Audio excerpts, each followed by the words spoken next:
بسم اللہ الرحمن الرحیم ان الحمد للہ والصلاة والسلام علی من لا نبی بعد اما بعد خلیفہ بلا فصل رد ابو بکر صدیق رضی اللہ تعالیٰ عنہ، ان کا مقام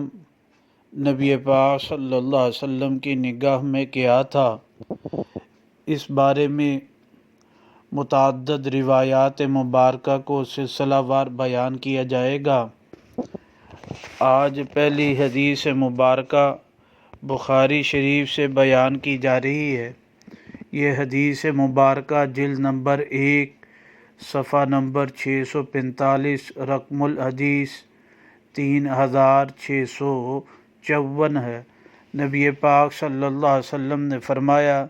ان من امن الناس علی فی صحبتہ و مالہ، مایا کہ سب سے زیادہ جس شخص نے میرا ساتھ دیا میری خدمت میں اور اپنے مال کے ساتھ، فرمایا اپنا وقت بھی لگایا مال بھی لگایا، ابو بکر، وہ ابو بکر ہیں۔ وَلَوْ كُنْتُ مُتَّخِذًا خَلِيلًا غَيْرَ رَبِّي، مایا کہ اگر میں کسی کو وہ اپنے رب کے علاوہ سچا دوست بناتا، خلیل بناتا،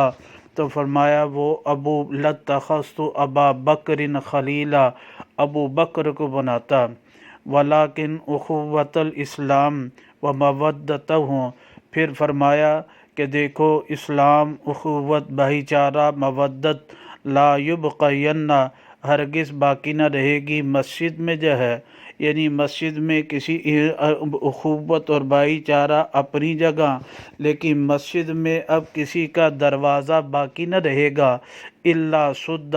مگر سب دروازے جو مسجد نبوی میں کھلتے ہیں سب کے سب بند کر دیے جائیں گے، الا باب ابی بکر، مگر ابو بکر رضی اللہ تعالیٰ عنہ کے گھر کا دروازہ مسجد نبوی میں کھلا رہے گا،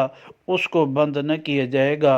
تو حضرت ابو بکر صدیق رضی اللہ تعالیٰ عنہ کا وہ مقام نبی پاک صلی اللہ علیہ وسلم کے نگاہ میں کیا تھا۔